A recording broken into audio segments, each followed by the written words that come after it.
Hindi na ako kakain ng rice. Magda-diet na ako bukas, promise. Hindi na ako kakain ng cake. Okay, bukas mag-gym ako. Everyday workout na. Promise.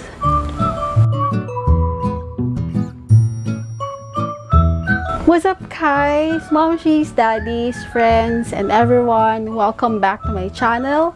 So for today's episode, ako ngayon ay mag-share sa inyo ng mga tips kung paano nga ba tayo makapagpabawas ng timbang ngayong New Year, Year 2021.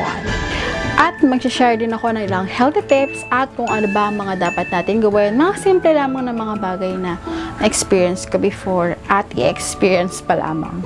At sa huli nitong aking video, mag-share ako ng ilang healthy meals, murang healthy meals na pwede natin gawin dahil hindi naman mahal ang maging healthy.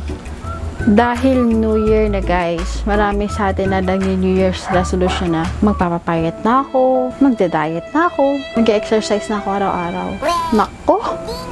Pero ito guys, yung mga i-share ko sa inyo ay base lamang sa aking mga experience, mga na-experience ko before at mga na-experience ko ngayon. At ito mga share ko ay mga naging effective sa akin dati. Kaya ngayong mom bod na tayo, parang weird ng mom bod. Parang pag dad bod, ang cool. Tayong muli ay magbabalik alindog. Sabay-sabay tayo sa pagkakaroon ng healthy lifestyle ngayong New Year. New Year, New You. So, tip number 1. Huwag mag-diet. Ang gulo, no? Mag-diet. De, totoo guys, huwag tayo mag-diet. Ang ibig sabihin nito, what's best to do is to make some small changes about your eating routine that can last for a long time. O, diba? English. For example, instead of white rice, palitan mo siya ng red rice. Palitan mo siya ng brown rice. Palitan mo siya ng kamote. Kung makarb kang tao. Medyo bawas-bawasan natin yung mga white, like white bread, white rice, pasta. Ito kasi yung mga carbs na madaling matunaw sa ating tiyan. Cause siya ng madali nating pagkagutom. So, yung mga brown, mga red, mabagal siya matunaw. Nagiging cause ng pagiging full natin ng mahabang oras. Pero kung hindi mo talaga mabawasan yung mga white rice, bread, bawasan mo na lang. Kung dati, 1 cup, gawin mo munang half cup, huwag mo biglain. Gawin mong half cup hanggang sa maging 3 spoons. As in, konti na lang. Kung gusto nyo na mas healthy alternative, palitan nyo yung carbs nyo ng gulay. Kasi yung gulay guys, may mga carbs na yan eh.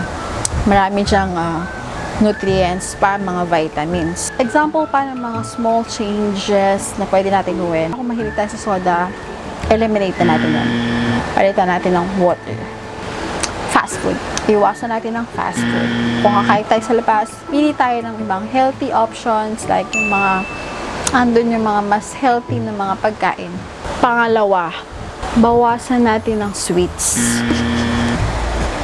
Dito sa channel ko, pinapakita ko sa inyo na mahilig ako mag-bake. Tapos nagbe-bake ako, pero hanggang tikim lang ako. Hindi ako yung tipo na tao na kinakain ko yung dessert in one sitting. No. Isa sa mga tips na pwede natin gawin is maghanap tayo ng kahati. Sa dessert lang ha. Maghanap tayo ng kahati sa dessert.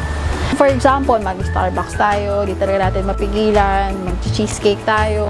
Kung bibili ka ng milk tea, magkatayo ka, kahati. Dalhin mo yung pamilya mo, yung kapatid mo, yung kapitbahay mo, or yung kaibigan mo. Maghati kayo isang slice ng dessert. Lahat kayo nakatikim. At hindi mo sinolo yung buong calories ng dessert na yun. Ay, miyak yung anak ko. Wait lang, baby. Pangatlo, guys, pag mag-grocery kayo, iwasan nyo lang bumili ng mga unhealthy foods. Pansit canton, fruit juices, ramen. And the more na bumibili pa kayo, nakikita nyo sa kusina nyo, nakikita nyo sa ref nyo, kakainin at kakainin nyo yan. So, better na huwag nyo na lang siyang bilhin para mapalayo-layo kayo sa mga pagkain na to. Sarap siya guys, pero di ba nga may goal tayo maging healthy. Kasi the more na nakikita natin, the more na isipin natin, ay sayang, kainin ko na lang. Ilayo na natin siya sa ating mga paningin para hindi na natin maisip itong kainin. Pang-apat, eat more protein and drink lots of water. More protein, ito yung mga pagkain, isda, manok, beef, And water, lots of water before and after eating. Sobrang dami ng tubig. Kung napapanood nyo si Doc Willie, lagi niya sinasabi na uminom muna ng tubig, maraming tubig bago kumain para ma-feel na natin magkabusog. Para konti na lang yung kakain nating food. More water. Panglima, write your goals. So, ito, isulat mo yung mga goals mo sa wall, post-it, ref, kung saan pwede ka ma-remind palagi sa goal na gagawin mo. Kailangan mo ng commitment dito. Tao tayo guys, we need reminders every day. Pang-anim guys, exercise. So, masakit mang isipin kahit na ayaw mo. Isa talaga to sa mga healthy at effective way para magbawas ng timbang. Nung single pa ako, focus ako sa workout. Sobrang naging effective siya sa akin. Kung hindi mo naman kaya mag-exercise, yung as in may routine ka, nasa bahay ka lang, gumawa ka ng mga gawaing bahay. Hugas ng pinggan, igib ng tubig, umakyat sa hagdan, maglaba. Kasi guys, kailangan talaga natin magbanat-banat ng buto. Yung sinasabi nila na siesta after kumain, yung magpapahinga, huwag masyado kasi kailangan talaga lakad-lakad instead na mag-siesta. Magbanat tayo ng buto. Kumilos-kilos tayo. Okay? Mag-ML tayo, mag-Facebook, maglaan tayo ng kahit 10 to 15 minutes na mag-jog in place, umakyat sa hagdan. Naman yung mga pwede nating iutos sa mga kasamahan natin sa bahay, tayo na lang gumawa. Pang-pito, maging grateful tayo. More gratitude. Bakit ko nasabi ito guys? If we have a grateful heart, we feel blessed, we appreciate everything around us, kahit maliit pa yan, maiiwasan natin yung negative vibes sa social media na makaka-apekto sa pag-reach ng ating goals. Kung ma-social media tayong tao, positive yung take natin, maiiwasan natin i-compare yung sarili natin sa iba. So yun lang. Be grateful. Take note guys, ito lamang ay base sa aking mga experience at ini-experience ngayon dahil alam niyo naman guys, kailangan natin mas maging healthy pa ngayong panahon na ito dahil dumadami ang mga virus everywhere. So, kailangan maging healthy tayo para sa ating sarili at para na rin sa ating pamilya. After this video, mag-share naman ako ng ilang healthy and murang meals na pwede natin gawin. As I mentioned guys, hindi mahal maging healthy. At para sa ating unang recipe, tayo gagawa ng banana, oatmeal, and peanut butter smoothie. So, kailangan natin ng isang banana, milk of your choice, peanut butter na tira-tira, Quaker oats, cinnamon ground, and sweetener. Yung dalawang kulay ay optional lamang. Kung wala naman, okay lang. Masarap pa naman ang ating smoothie. Of course, kailangan tayo ng blender. Mas maganda kung mas malaki para mas marami tayong magkagawa. Atin nang ilagay ang 4 na kutsarang Quaker oats, isunod ang saging na hiniwa-hiwa at ilagay natin ng paisa-isa sa ating blender. Ayan. Uy, may nalaglag. Balik natin. At isunod na ang ating peanut butter. Yum! Isunod na natin ating milk at punuin ang ating blender. Bale, kahit anong milk na gusto nyo ay okay lang. And, puno-punuin. Oops! Konti pa. Okay. Sweetener, and then, konting cinnamon ground. Konti lang para kailangan lang ng konting kick. Ating i-shake-shake na. And, ayan, meron na tayong banana oatmeal peanut butter smoothie. Ay, ang konti lang pala nang nagawa ko. So, lalagyan ko siya ng 3 pirasong hiniwa-hiwang banana. Ayan. Banana oatmeal peanut butter smoothie. Yummy! At susunod naman, gagawa tayo ng sweet potato pancake. Ito ay aking healthy version ng aking pancake. Of course, kailangan tayo ng kamote na nilaga ko na kanina. At 3 itlog. At syempre, keso. O diba, anggara. 3 ingredients lamang ito.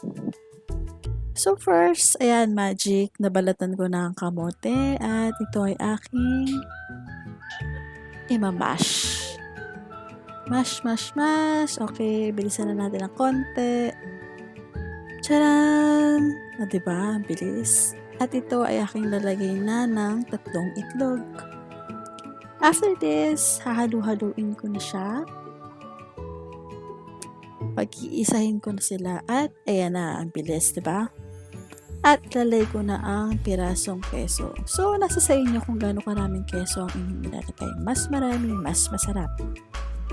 At muli, ito ay ating hahalu-haluin.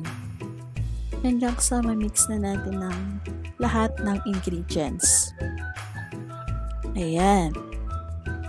And of course, nagpainit na ako ng mantika kanina at ilalagay na natin ang ating sweet potato pancake. Ayan, 3 lamang. Parang I love you lang. Charot! Ayan, ito ay ating bilog-biluging, lapat-lapatin, para magmukha naman talagang pancake. O, diba? Yummy! So, dahan-dahan nating baliktarin para huwag masira. At para sa ating plating, ayan, 1, 2, at 3. O, diba? Bongga! And optional lamang ito, lagyan natin ng butter. O, diba? Yummy! Healthy version of pancake. Tikman na natin.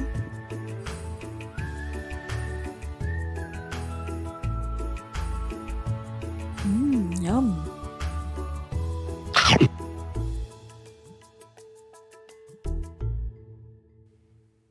At ngayon naman guys, tayo ay magluluto ng veggie omelette.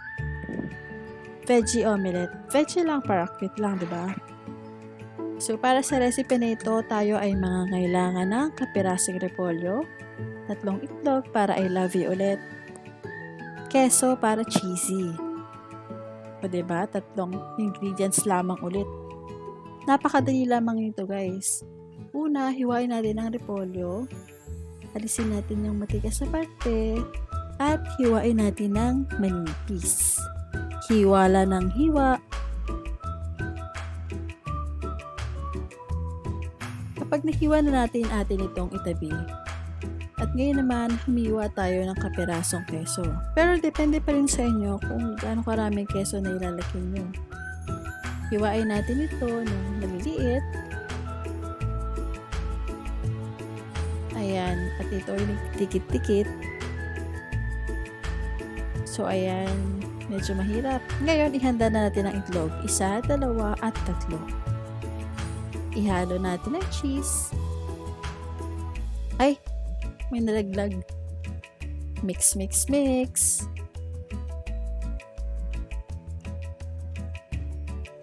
At syempre guys, nagpainit na ako ng mantika. Pauhuli ba tayo?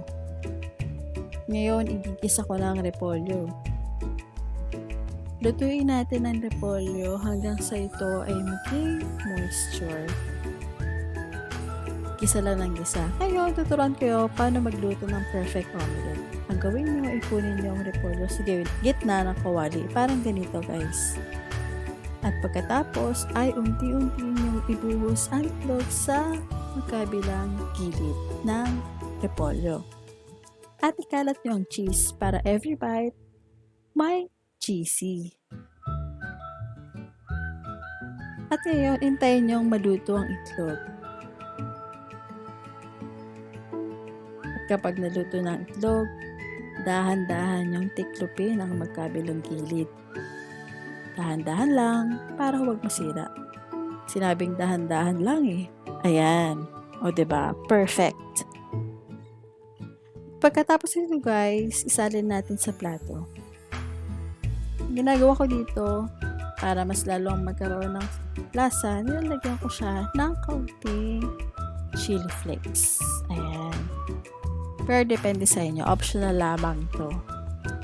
Ayan, luto na ang ating veggie omelette. Ang simple lang, diba guys? Sobrang healthy. So, sana nag-enjoy kayo at marami kayo natutunan ngayon sa aking vlog na ito. At I hope na huwag nyo kalimutan ating mga goals, guys. Okay, hanggang sa muli. See you on my next vlog.